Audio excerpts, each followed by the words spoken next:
highs and lows of childhood.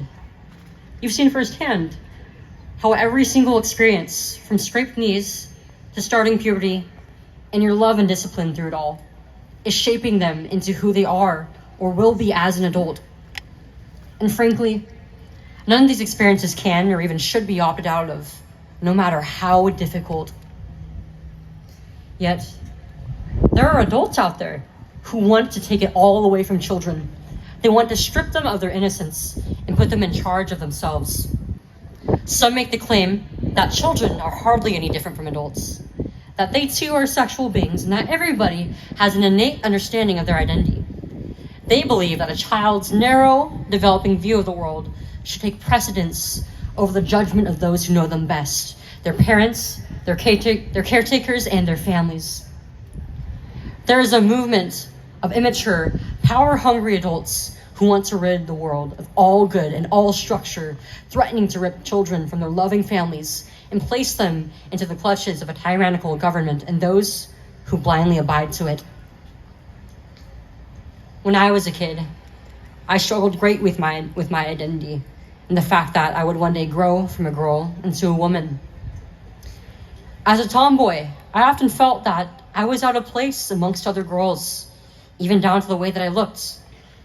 I started puberty fairly early. I was about 9 years old, and I was just going to my fourth grade year when I started to visibly develop breasts.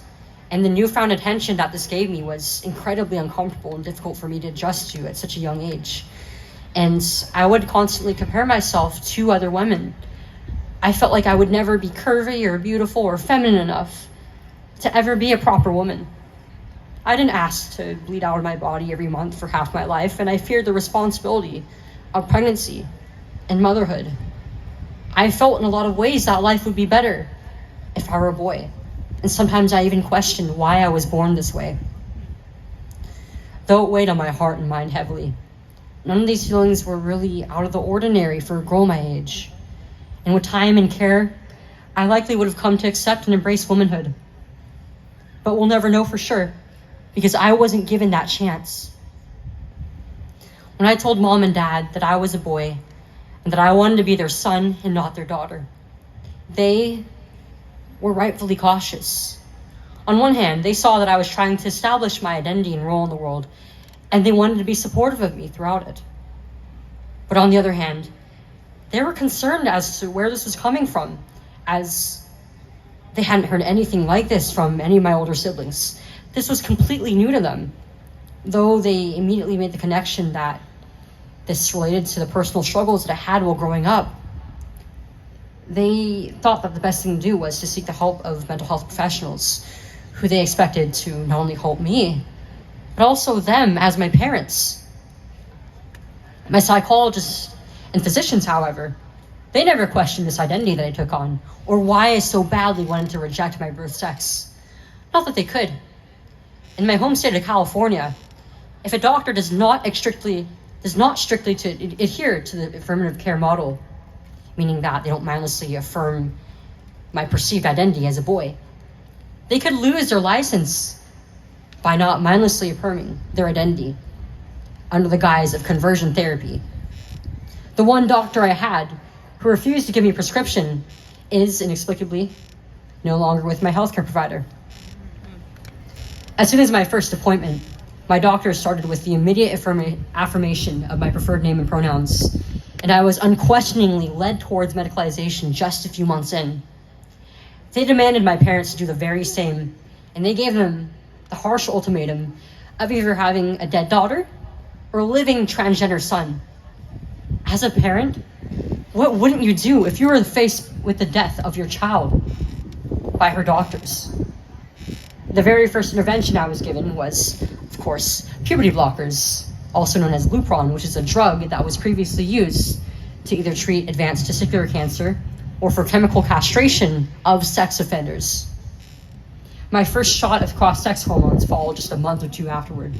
I was only halfway through my 8th grade year, and yet I was being enabled to make permanent decisions that would impede my natural development from there on. I wanted so badly just to be a real boy, though I didn't know what this meant or what life really even was like as a boy.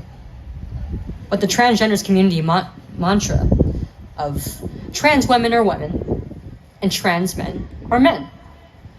And the fallacious ideas of gender dysphoria having a physical marker on the body and girls having boys' brains and vice versa deceived me as an impressionable tween.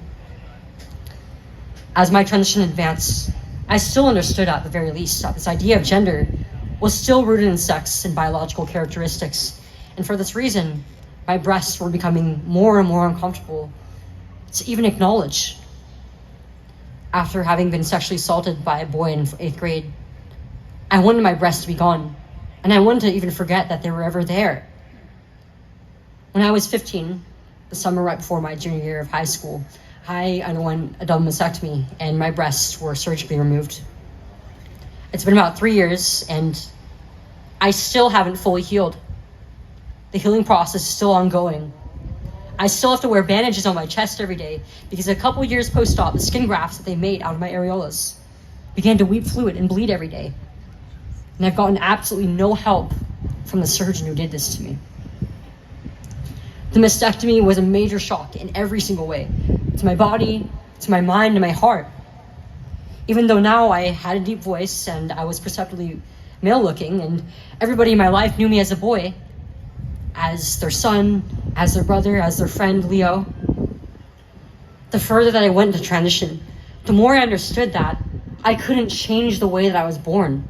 And no boy ever has to go through this to become a man. I soon discovered that it was all a lie, and an attempt to run away from reality. That one day I wanted to be a mother and have children of my own. And in order to do that, I would have to live as a woman.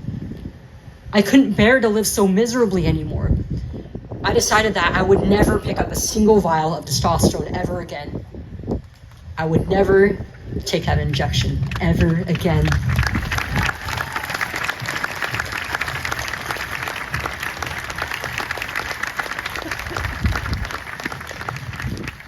But words couldn't capture the amount of guilt that I felt for my family and everybody around me, especially mom and dad. And I felt as though I was nothing more than just wasted time and money for them. But their unwavering love and support for me, in spite of these feelings that I had, helped me to understand that I was worthy. And it gave me hope that one day I could move on from this and live happily.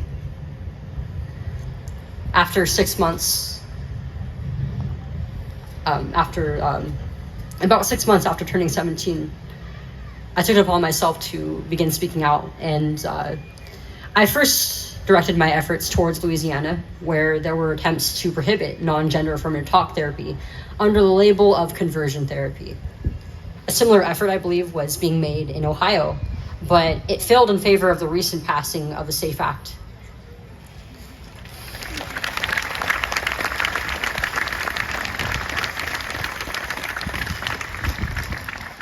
I was pretty undeniably nervous, but I went through it. I went through with it. I shared my personal story, and it's been pretty instrumental in changing the entire discourse in the US.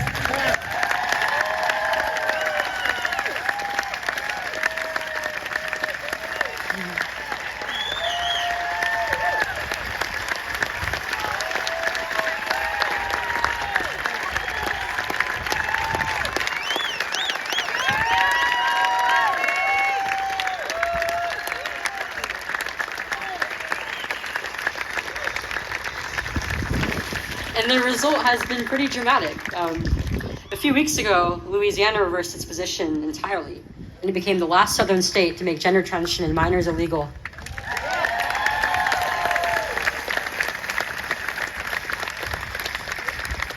And these victories have been moving into the Midwest. Ohio and Missouri are currently leading the Midwest away from gender ideology.